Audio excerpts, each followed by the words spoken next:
Olha, Marcília, além de saber se ele é careca, será que ele era charmoso igual o Fux? Pois é, você falou de simbologia, eu ia exatamente nesse ponto que você tocou, porque a gente teve advogado falando que o Fux era charmoso, a gente teve a Carmen Lúcia interrompendo o advogado para dar aulinha sobre voto auditável, o que é ridículo. Não condiz, né, com o julgamento, imagina. Veja, o juiz está lá para ouvir, Exato. ele não está para rebater o advogado, porque se o juiz começa a rebater o advogado, ele é parte, não juiz. Pô, o juiz ouve e as partes debatem.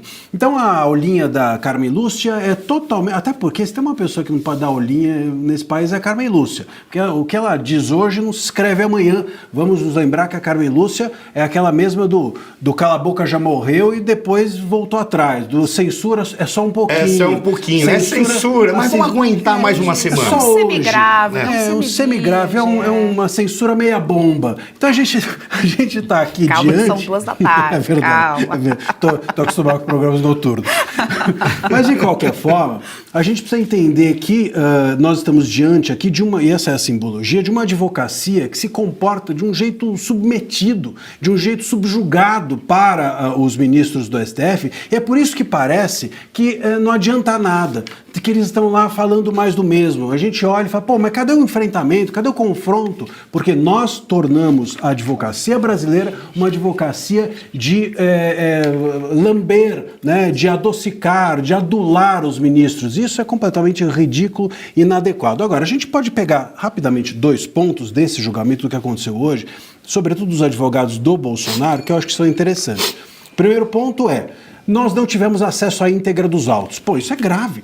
Se você vai ser julgado por um juiz que teve acesso a tudo, por um PGR que teve acesso a tudo que está te acusando, e você vai defender sem acesso a tudo, como é que aquele julgamento pode ser justo? E o segundo ponto, eles dizem que a tal minuta, e isso é um ponto que foi levantado pela defesa do Bolsonaro, que a minuta do golpe não é a minuta do golpe, e sim uma minuta de decretação de estado de defesa. O que é correto. A tal minuta não estava assinada e era de decreto de defesa. O que isso quer dizer? Isso quer dizer que... Por que isso é importante? Porque o estado de defesa é um instituto da Constituição. Pô, não dá para você dar um golpe de Estado usando a Constituição. Um golpe de Estado é justamente perverter a Constituição. E pior, o estado de defesa é um instituto que precisa de aprovação do Congresso. Exato. Então como é que você dá um golpe com o Congresso aprovando? Eu nunca vi isso. Então tá todo mundo dando um golpe junto. É o Executivo, é o Congresso, só não contar com Moraes esse golpe. Deixa eu só fazer pra gente acrescentar aqui, a gente vai continuar ainda nessa pauta, convidar também o Rhodes aqui para falar um pouquinho mais, mas só pra gente acrescentar aqui, Marcília, em relação a justamente a defesa do ex-presidente Jair Bolsonaro, porque disse também que não atentou com o Estado Democrático de Direito e que não há uma única prova contra ele. O advogado Celso Vilardi destacou que a PGR não conseguiu demonstrar uma relação direta do ex-presidente justamente com a minuta, né, o plano de assassinato de autoridades. Esse plano, inclusive, por si só já é uma fato que ninguém quer assassinar o Alckmin. Podem ficar tranquilos, assim, não tem como isso ser verdade. Uma perda de tempo.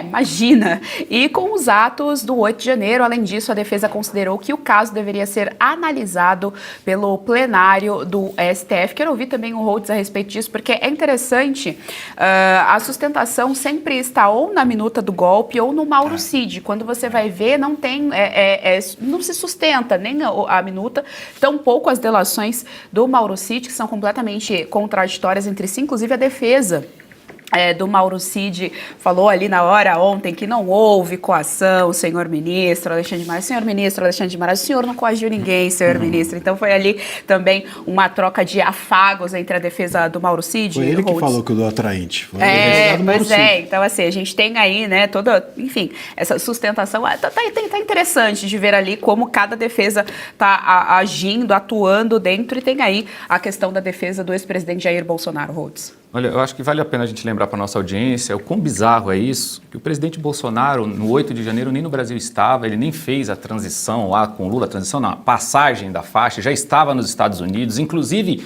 em atendimento médico no dia 8 de janeiro.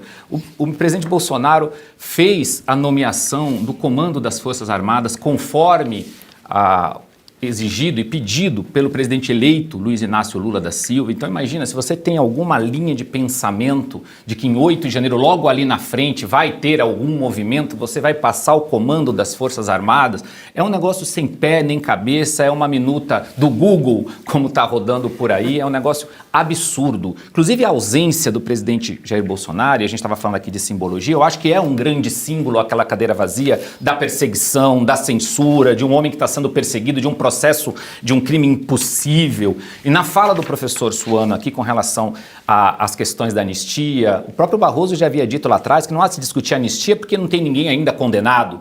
Então essa condenação vindo, e ela virá, nós sabemos que isso aqui é um show de teatro, são favas contadas, mas vale a pena a gente entender também qual vai ser, professor Suano, essa anistia de fato. E aí que os meus olhares estão muito focados nisso, em todo esse movimento de anistia. Que anistia que pode surgir do Congresso brasileiro? Se é a anistia que muitos de nós está pedindo, total, ampla e restrita, inclusive devolvendo direitos políticos a Jair Bolsonaro para que ele esteja nas eleições de 2026, ou se é uma anistia mais branda, que vai se anistiar, inclusive Jair Bolsonaro, mas não devolveria a ele os direitos políticos.